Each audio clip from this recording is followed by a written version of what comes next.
Okay, check this out. I cannot believe that the leader of the Conservative Party is saying what she's saying. And of course, we all know it's about money. So hold the line, Canada. Hold the line. Check this out, guys. We had a lengthy discussion around the Emergencies Act that the Prime Minister has invoked. We had very good discussion, and it was very clear a number of things. First of all, we reaffirmed, obviously, to each other, and we want to reaffirm to all of you that we are the party of law and order, and that we believe that the trucks parked outside illegally should move. They are there illegally.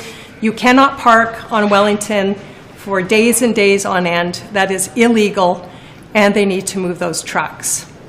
We also, though, know that many of those people are our neighbors. They are our constituents. They are Canadians who want to be heard, and they should be heard. Now, what we know is that Justin Trudeau disagrees with them. He doesn't like their opinions. He doesn't want to hear them. And so we cannot support the Emergencies Act. We don't believe that it's the right thing to do. Let's be very clear how this all started. The Prime Minister decided to impose a vaccine mandate on truckers. There was no scientific proof or evidence that it was the right thing to do. Truckers opposed it. Many Canadians opposed it, but he went ahead with it anyway. Truckers came to Ottawa, and their supporters came to Ottawa, and Justin Trudeau, first of all, hid for a week, and then he began to call them names and say that their opinion was unacceptable and we shouldn't tolerate these people. And that was about all he did to try to rectify the problem or even let these folks know that they were being heard. So the first act that he does when he has a chance to do something, he doesn't go through step 1, 2, 3, he goes straight to 100 and invokes the Emergencies Act.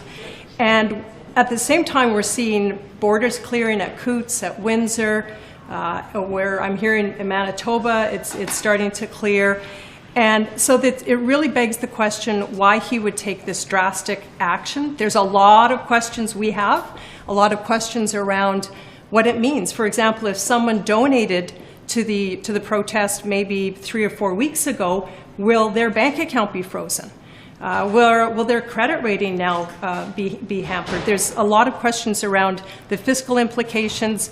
This isn't just the Emergencies Act on these protesters, and even the Minister of Public Safety yesterday said a small group. This is against all Canadians. So we haven't seen the legislation. We do have to see it. I don't think anything that we will see will change our mind. We will be opposing it. And at the same time, we do believe in law and order. And, you know, we're really concerned about the fiscal situation in Canada. Even prior to the protests, we have supply chain issues. We knew the vaccine mandate would make supply chain issues even worse. So a lot of concerns going on in Canada right now. I'll tell you who the Prime Minister has an emergency going on. He's got a political emergency in his own caucus, in his own party, and with his own polling numbers here in Canada. This is not the way to address it, and it's hurting Canadians. I'll let my colleague Luc Berthold repeat that briefly in French. Have you noticed that as everything around you seems to decline, one thing still grows? It is the power of your rulers. None of their plans and directives have solved your problems or made your life better. The only result has been their increased control over you at the cost of your freedom.